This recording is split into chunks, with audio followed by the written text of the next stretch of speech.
And so I would like to now ask if Savitri D from the Stop Shopping Choir can please share some. Morning. I live in Brooklyn. I direct the Church of Stop Shopping.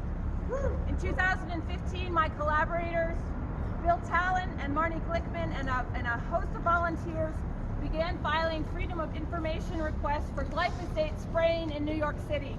We painstakingly mapped thousands and thousands of glyphosate spraying events in the 5 boroughs from hundreds of mostly handwritten documents. These maps form the basis of the report recently released by the Black Institute, and I want to thank Bertha Lewis and the Black Institute for carrying that work forward. We filed hundreds of FOIAs around the country and managed to get information for almost 100 cities and towns. We mapped and mapped and mapped, and what did we find?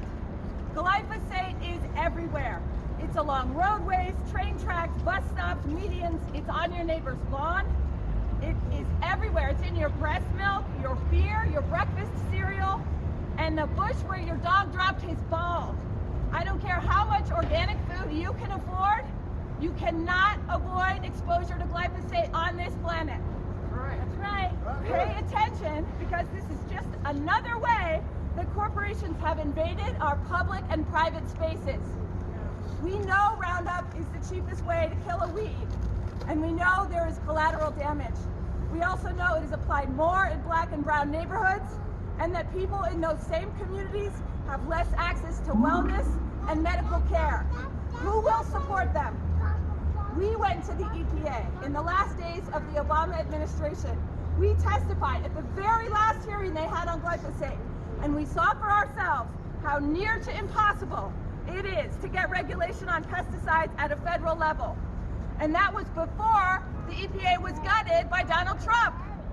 So this local bill is critical to our communities. Stand up to these corporations, pass this bill. New York City is the most progressive city in the country. What happens here is emblematic and powerful. We have the largest park system in the country, and we already have sections of parks that have stopped using Roundup. Battery Park, Bryant Park, most of Central Park. We have the technology and the experience to do this. All we need now is the political will. I want to thank Councilman Callis for his work on this. Thank you. Today, I stand with workers and mothers from around the world, from the cotton fields of India to the soy plantations of Brazil. People everywhere who have been fighting these chemical corporations for decades, especially our indigenous leaders, people like Vandana Shiva and Winona LaDuke, heroes who have taken on these chemical giants and corporations at tremendous personal risk. Pass this bill now. Let our path here in New York City be a beacon for activists all over the world. Yeah. We are standing now on Lenape land. We stand on Lenape land, uninvited guests. We acknowledge those people who lived here, whose land this is. We thank them, and for myself and the community I represent, I apologize for what we've done here. We filled the wetlands, buried the creeks, we scraped off the soil, paved over the dirt, and killed most of the animals.